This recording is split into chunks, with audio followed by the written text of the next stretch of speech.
দুর্যোগ মোকাবিলায় বাংলাদেশ অনেকাংশে সফল হলেও মানবসৃষ্ট দুর্যোগ মোকাবিলায় বাংলাদেশের মানুষকে আরও বেশি সচেতন ও মানবিক হওয়ার আহ্বান জানিয়েছেন জাতিসংঘের দুর্যোগ ঝুঁকি হ্রাস ফেলো ও গণমাধ্যম ব্যক্তিত্ব মোহাম্মদ মনসুরুল হক।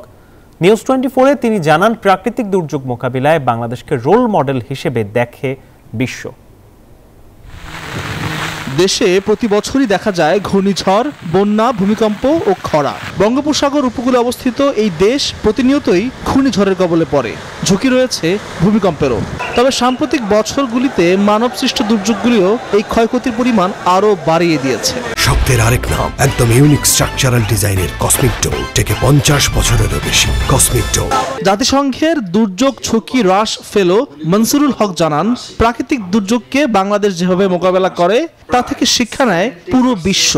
বাংলাদেশ কিন্তু প্রাকৃতিক দুর্যোগ মোকাবেলায় সারা বিশ্ব আমাদেরকে ফলো করে, আমাদের কাছ থেকে অনেক কিছু শিখে যে কিভাবে দুর্যোগ মোকাবেলা করতে হয়। তবে মানবসৃষ্ট দুর্যোগ নিয়ে শঙ্কা প্রকাশ করেন তিনি। মানবসৃষ্ট দুর্যোগ, এই দুর্যোগ মোকাবেলা করার জন্য কিন্তু আমরা যারা মানুষ, আমাদের অনেক বেশি বড় ভূমিকা রয়েছে। পারিবারিক মূল্যবোধ বা সামাজিক মূল্যবোধ যত বেশি একটা মানুষের মধ্যে পড়বে, তত বেশি এই যেটা আমি বলছি যে মানবসৃষ্ট দুর্যোগ কমানো সম্ভব।